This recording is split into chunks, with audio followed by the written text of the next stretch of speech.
Stereo 98.1, le damos la cordial bienvenida a nuestro espacio en el medio, espacio de opinión que llega a ustedes con el apoyo de Hernán Marín Méndez en la dirección general, Moisés Oropesa en el control del sonido, Milagros Rodríguez Gallat en producción, Tomás Rodríguez Márquez en la asistencia de producción y quien les habla, Azalea Liscano Enríquez. Estamos con ustedes gracias a nuestros patrocinantes. Mica Oriente, líderes absolutos en sistemas de aire acondicionado. Pinta Verde, primer taller ecológico de Margarita.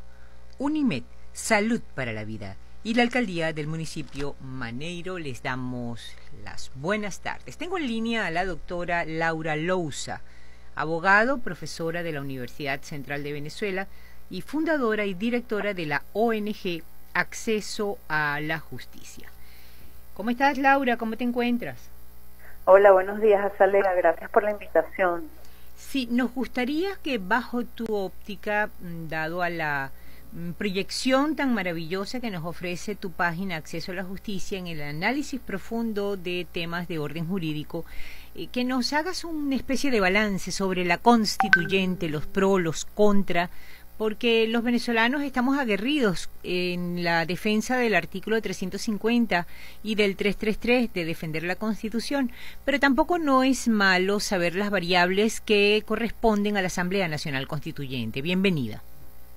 Muchas gracias. Bueno, primero que todo, si nos pueden seguir en nuestras redes, @acceso a justicia en Twitter, acceso a justicia en Facebook, acceso a la justicia en Instagram y acceso a la justicia.org es nuestra página web. Allí se puede ver una infografía sobre precisamente la constituyente. Realmente la infografía se llama el fraude de la Asamblea o de la Constituyente. Te cuento, Azalea, básicamente consideramos que es un fraude por una cuestión muy básica, que es que cuando tú vas a convocar a una constituyente, que básicamente lo que busca es cambiar la Constitución y cambiar la forma de Estado y de vida de un país, incluso el modelo económico y el modelo social y obviamente el marco jurídico, pues tienes que preguntarle a la gente de ese país si quiere hacerlo o no. ¿Por qué? Porque la Constitución es un pacto social.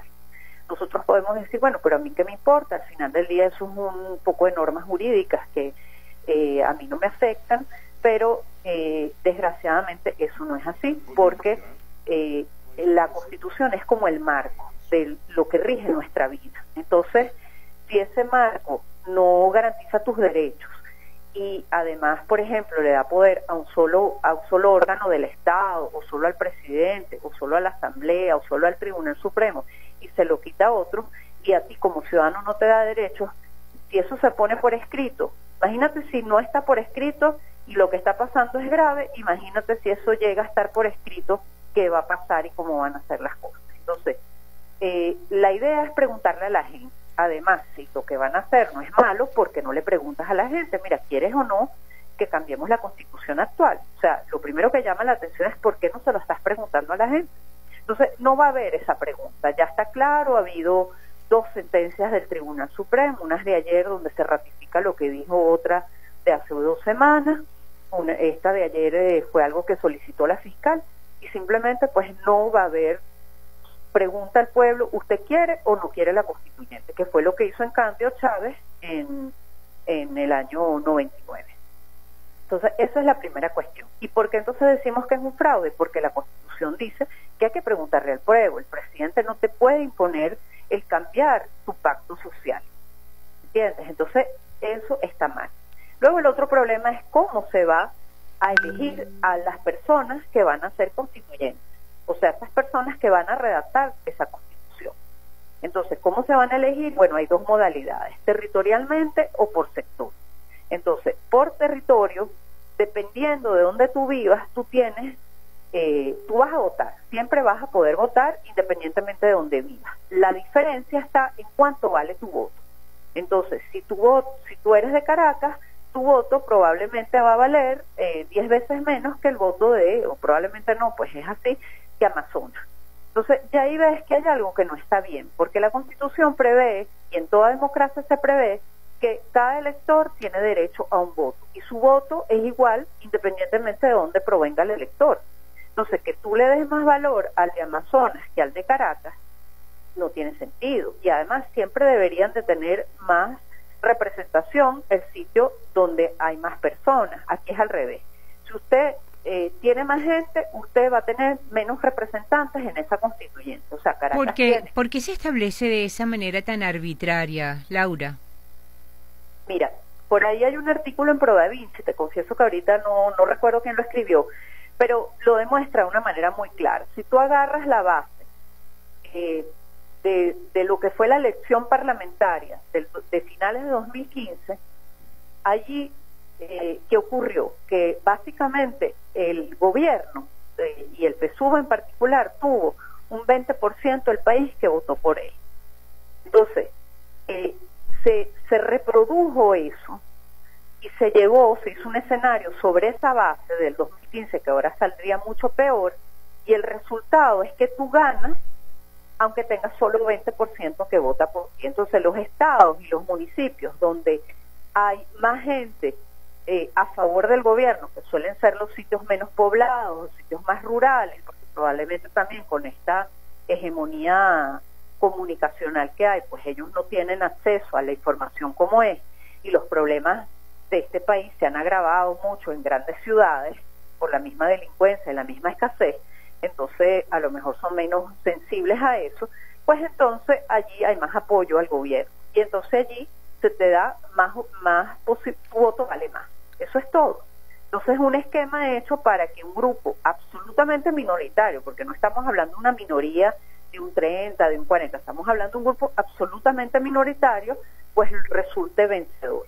Pero ahí está el otro tema, que es que igual tú vas a votar aquí es una elección que no es una elección, porque tú no vas a votar por dos opciones. La constituyente es un solo proyecto político, que es el proyecto político del gobierno, del PSUV, del Plan de la Patria. Entonces, aunque tú votes por varios constituyentes, de todas maneras, todos tienen el mismo proyecto político. Entonces, es una elección falsa. Ahora, al ser dual, Laura, que se establece como proporcional y de personalización, la base de ese porcentaje es de un mismo partido y va a ser unísono porque la oposición no va a votar. ¿Qué pasa entonces con la otra parte del país que está siendo objeto de cuestionamientos al método, a la selección de los candidatos? ¿Cómo se va a manejar esa otra parte que representamos el 85% de los venezolanos? No, bueno, simplemente como precisamente, ¿por qué la idea es abstenerse? Porque tú no tienes opción de decir sí o no a la constituyente. Al momento que vas a votar estás diciendo sí y estás votando por una sola opción. Entonces simplemente por eso es que la posición de la oposición es no ir a votar, y las ONG también lo hemos dicho. Entonces simplemente quedamos excluidos, pero es que está claro que cada vez está más claro que esto de ser un proyecto político democrático pasó a ser un proyecto político autoritario, donde ya no me interesa, incluso un proyecto político que tenía rasgos autocráticos importantes en los últimos años, incluso en la época ya final de Chávez, donde pues incluso no final, la mitad del periodo ya con lo de la reforma constitucional, y a partir de ahí empezaron a hacerse leyes acordes a eso, que fue rechazado, pero con el tiempo voy perdiendo popularidad, y entonces ahora impongo un esquema donde a mí no me importa ya la mayoría, tanto que se habló esos años de la mayoría y que era tan importante. Ya no me importa y lo dijo ayer el presidente de la República, no dijo que incluso sin votos nosotros con las armas estaremos en el poder. Que no sé para qué lo dijo, si va a ser la constituyente y va a tener ahí unos votos, en principio, que de todas maneras no representan, quién sabe qué porcentaje del país, pero como es un solo proyecto, probablemente pues va a ganar, porque allí no hay mucho que hacer, ¿no? Ahora fíjate una cosa, cuando se haga la elección, se ha de realizarse, si el presidente no la retira, pues el 30 de julio se hará esta elección una vez que se establezcan los resultados. ¿Cuál es la operatividad de este proceso constituyente, entendiendo desde el punto de vista del número de 540 constituyentes, 372 electos mediante el sistema territorial por municipio y 168 constituyentes bajo la modalidad sectorizada? Una vez que esté tomado todo este foro de personas, ¿cómo se va a trabajar la legislación desde ese momento en adelante? Sí, fíjate, hay una cosa importante. Hablaste también de la votación sectorial, que no aclaré cómo era. Básicamente ahí lo primero importante es que no todos pueden votar sectorialmente. Hay 5 millones de personas aproximadamente del país que están, de 20 millones de electores, que están excluidos. La razón no se conoce. Simplemente eso es lo que dan los números. Cuando uno saca la proporción, eso te resulta. Y si uno se mete en el centro, en el sistema del CNE, que tú puedes meter tu cédula, te va a aparecer por qué territorio votas y en qué sector. Pero hay gente que no le aparece sector, o sea, que tiene un voto y otras personas tienen 2 votos. O sea, ya por ahí ves la injusticia y el fraude de esto, ¿no? Y lo poco democrático que es. Y luego el sector te lo escogió el gobierno, o sea, no necesariamente de verdad, ahí no hay un padrón electoral. Y el candidato también, si tú quieres ser constituyente y postularte, pues no es que, por ejemplo, tú puedes postularte por la prensa, sino que tú vas a aparecer en el sector que el gobierno que te puso. Vaya usted a ver, a lo mejor tuviste la suerte que es por la prensa, pero a lo mejor no estás ahí. Entonces, eso es otra cuestión muy poco democrática de ese voto sectorial, ¿no? Y hay una cantidad más de sectores que están ahí dominados por el propio gobierno. Por ejemplo, un sector es la administración pública. Se cayó la llamada. Hay sectores como lo que nos decía la doctora Laura Lousa, el sector público, hay trabajadores, hay campesinos, hay pescadores, estudiantes, personas con discapacidad, pueblos indígenas, pensionados, empresarios, comunas y consejos comunales. Laura explicaba los ámbitos sectoriales. ¿Estás al aire? Estamos nuevamente contactándole. El método de esta selección sectorial es una elección por áreas establecidas según el presidente de la República, que es otra de las condicionantes que se le ha hecho el señalamiento de que es fraudulento, porque según lo que nos explicaba la doctora Lousa, es que no van a aparecer sino 5 millones de personas identificadas con estos sectores, que son los que van a tener la prelación de escoger a los candidatos identificados en cada una de estas áreas. Les repito, serían los ámbitos sectoriales como los trabajadores, campesinos, pescadores, estudiantes, personas con discapacidad, pueblos indígenas, pensionados, empresarios, comunas y consejos comunales. Luego que se desconoce cómo se va a llevar a cabo la constitución de la data de estos sectores y la participación solamente de 5 millones de ciudadanos, ¿qué debe hacerse en este caso?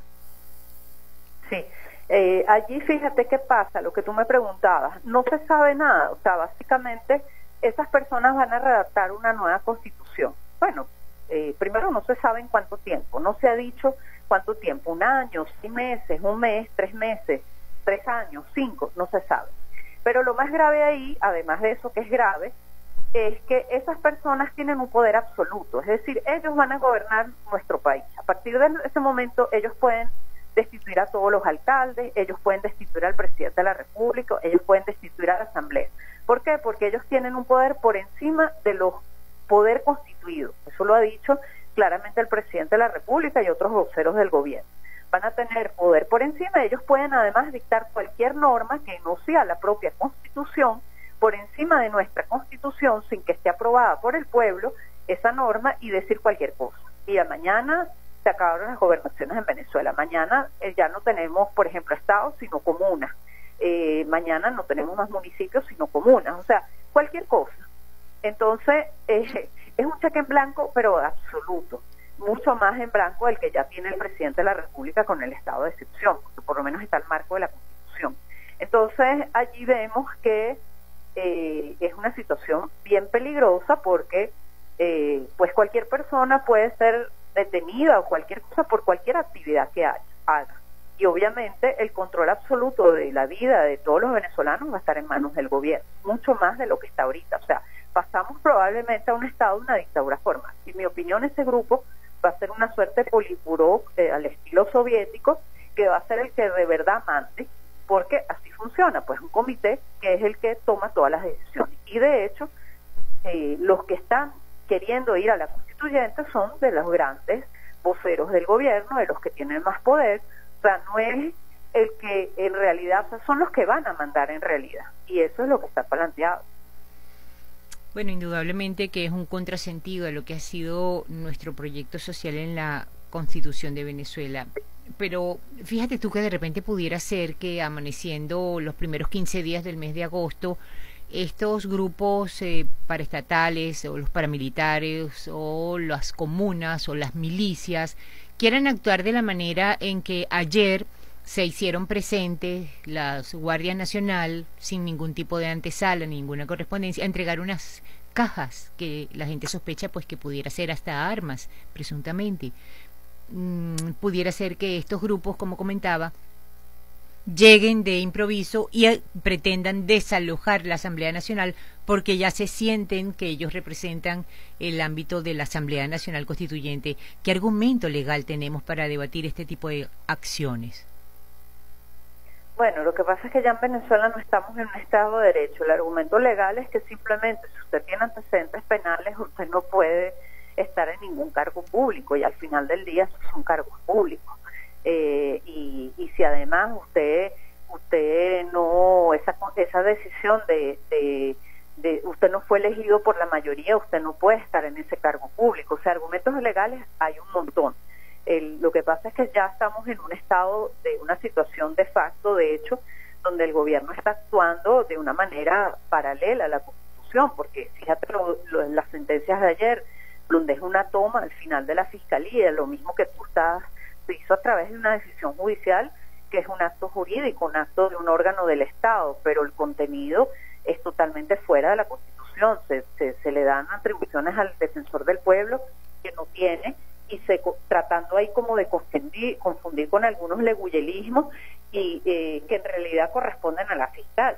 Igual pasa con esto de que se dice que ahora el vicefiscal no es tal, porque entonces como la Asamblea está en desacato y ella fue la que aprobó el nombramiento que a su vez hizo la fiscal, entonces es el TCJ al que le corresponde decir quién es el vicefiscal, y al final es eso, poner ahí un vicefiscal que le dé entrada al defensor del pueblo para que haga las investigaciones y para que no se investigue la corrupción que hay y todo lo que se está planteando que va a salir a la luz, porque ese es el tema, ¿no? Y todas las barbaridades que estamos viviendo a nivel de narcotráfico y todas estas situaciones tan graves porque por eso estamos en esa corrupción nos ha llevado a la pobreza en que estamos todos los venezolanos, y en particular eso se ve reflejado en nuestra moneda que no vale nada.